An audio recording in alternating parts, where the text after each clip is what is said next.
Pékin au service de Poutine. Le secrétaire d'État américain Antony Blinken a lancé un avertissement à la Chine samedi soir lors d'une réunion avec le haut diplomate chinois Wang Yi. Après avoir évoqué l'affaire du ballon espion, Antony Blinken a exhorté la Chine à cesser d'aider la Russie. Économiquement d'abord. En effet, le commerce de la Chine avec la Russie est en croissance et les deux pays ont passé un accord sur l'achat de pétrole russe en dessous du prix plafond imposé. Le secrétaire d'État américain a mis en garde Pékin sur l'aide apportée à Moscou pour contourner les sanctions de l'Occident. Plus grave, l'aide de la Chine à la Russie pourrait être militaire. C'est ce qu'a déclaré Antony Blinken aux médias américains. Les États-Unis affirment que Pékin envisage de fournir des fusils et des armes au Kremlin pour la guerre en Ukraine.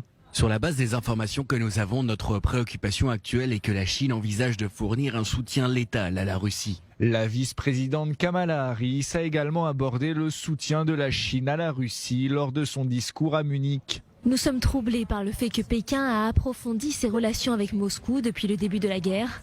À l'avenir, toute mesure prise par la Chine pour fournir un soutien létal à la Russie ne ferait que récompenser l'agression, poursuivre la tuerie et miner davantage un ordre fondé sur des règles. Les mises en garde américaines sur les intentions de la Chine interviennent alors que Pékin a dévoilé un plan de paix pour l'Ukraine. Les objectifs, réfléchir aux efforts à faire pour arrêter les combats et apporter une stabilité durable en Europe. L'Occident reste sceptique quant aux intentions de la Chine, mais Pékin reste le seul acteur extérieur à pouvoir exercer une pression diplomatique sur Vladimir Poutine. Le ministre ukrainien des Affaires étrangères Dmytro Kuleba rencontre donc ce dimanche le haut diplomate